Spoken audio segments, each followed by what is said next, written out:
Well, let's move to the next question. That is question number 9 from the May 2025 Pure Mathematics 1 paper.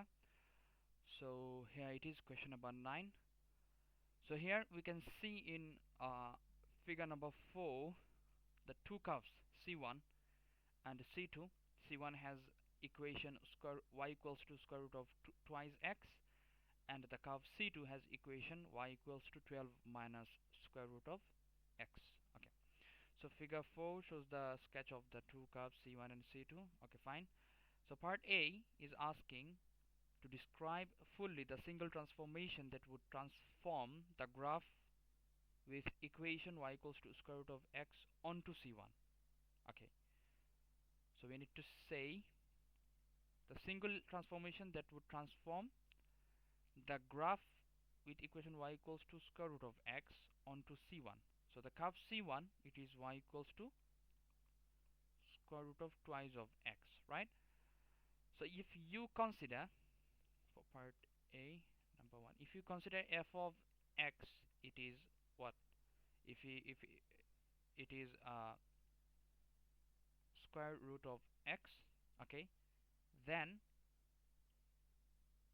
if you want to get the equation of curve C1, you just make it, sorry, not this one, you just make it f of twice x, right? So you get square root of twice x. That's the equation of curve C1. So you need to describe this transformation.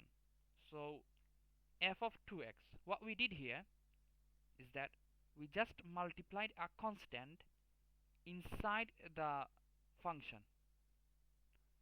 So we know that from transformations, that's from chapter 4 of your pure mathematics, graphs and transformations.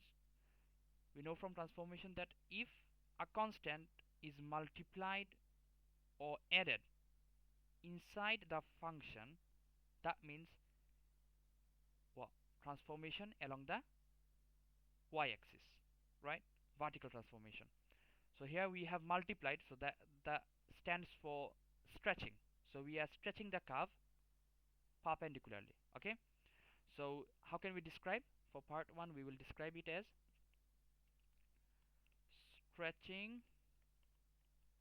What we are stretching here, we are stretching y equals to square root of x by scale factor. Remember, when you write stretching, we need to use scale factor. Scale factor by scale factor 2 along the y-axis, or along the vertical axis, whatever you say is acceptable. That's it. Single transformation. Okay. Similarly, in section 2, if you see the equation y equals to negative square root of x. Okay, so let's consider f of x is negative square root of x. Okay, now the curve C2, right, onto C2. C2 is y equals to 12 minus square root of x, right? So what they are doing, okay, what they are doing is, okay, not they are doing, what we need to do, we need to add just 12, right? We just need to add 12 with negative square root of x. So f of x plus 12 will make it what? 12 minus square root of x, right? So here we are adding a constant outside the function. If you add a constant outside the function, that is horizontal translation. Okay, so what we can say, translating y equals to negative square root of x along the x-axis, okay, or horizontal axis by, okay, when you write translating or translation, okay, we use translation vector. Okay, translation vector. What's the translation vector here. We are moving it horizontally, like along the x-axis, 12 units. So that would be 12, and no vertical transformation, so it will be 0. This is the translation vector. Simple. Okay. Next, in part B, the question is asking, the question says the graph C1 and C2 meet at the point P as shown in figure 4. Okay, fine, we can see in the figure, right?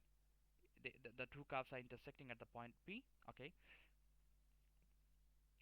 Part B, section 1, show that the x coordinate of P is a solution, this one, square root of x equals to 12 times square root of 2 minus 1. Okay. So if you see point P lies on the both curves C1 and C2. That means the x and y values for the both equation of curve C1, the equation for curve C2, at point P both equation will have the same xy value, right? So we can just equate them. Okay, so for part B1 at P, what was the equation? Square root of 2x equals to square root of 2x equals to 12 minus square root of x. 12 minus square root of x. Let me check. Okay, 12 minus square root of x. Okay, fair enough. Now we need to find out the solution, right? So in that case, what we can do, look, this is square root of twice of x, right? So we can separate them. So square root of 2 times square root of x equals to 12 minus square root of x, right? Now take this square root of x on the left side so that we can have all the terms with square root of x on the same side. Okay, plus square root of x equals to 12. Okay, now we can take common, right? Because we have square root of x on both the two terms. So this is equals to 12.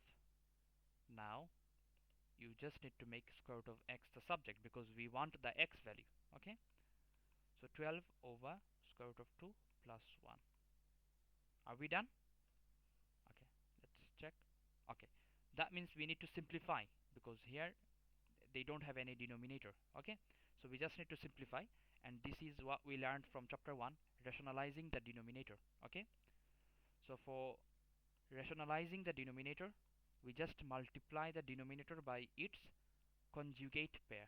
Okay, so that we can apply the formula for difference of square. Okay, difference of square is x square minus y square equals to x plus y times x minus y. This is the formula for difference of squares. So you will get square root of 2 whole square minus 1 square, a square minus b square, or x square minus y square. Okay, 12 square root of 2 minus 12, or you can, okay, fine, keep it as it is. Square root of 2 whole square, this is 2. 2 minus 1, it is 1. And we can take 12 common. It was unnecessary to multiply the brackets. Okay, and that's what the question exactly wanted, isn't it? 12 times square root of 2 minus 1. Yeah, we got the answer. Okay, next is part 2. Hence find in simplest form the exact coordinates of point P. We need to find out the exact coordinates of the point P. Okay, and it says hence, that means we need to use the answer of part 1, the section 1.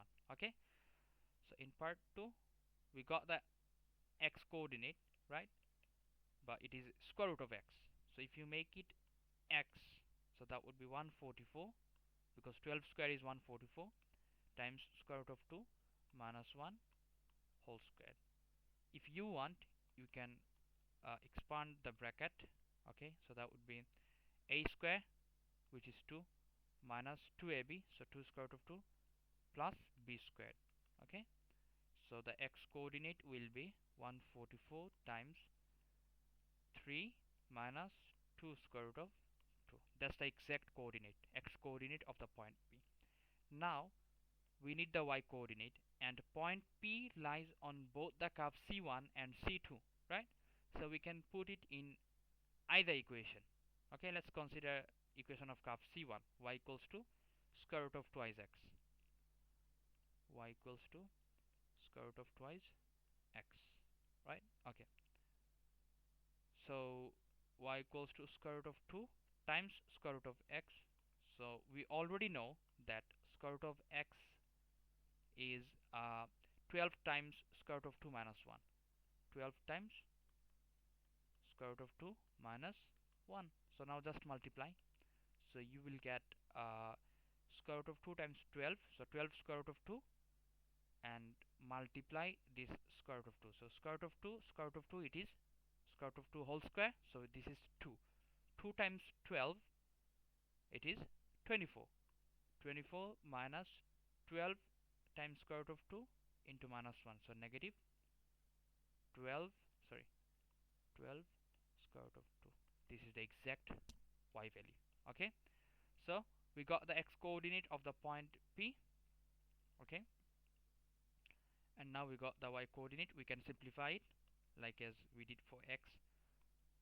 So it will be 12 times 2 minus square root of 2. Okay, so the coordinates of point P, the x coordinate, we found 144 times 3 minus 144 times 3 minus 2 square root of 2.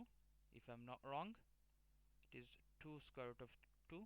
Yeah, and y coordinate, it is 12 times 2 minus square root of 2.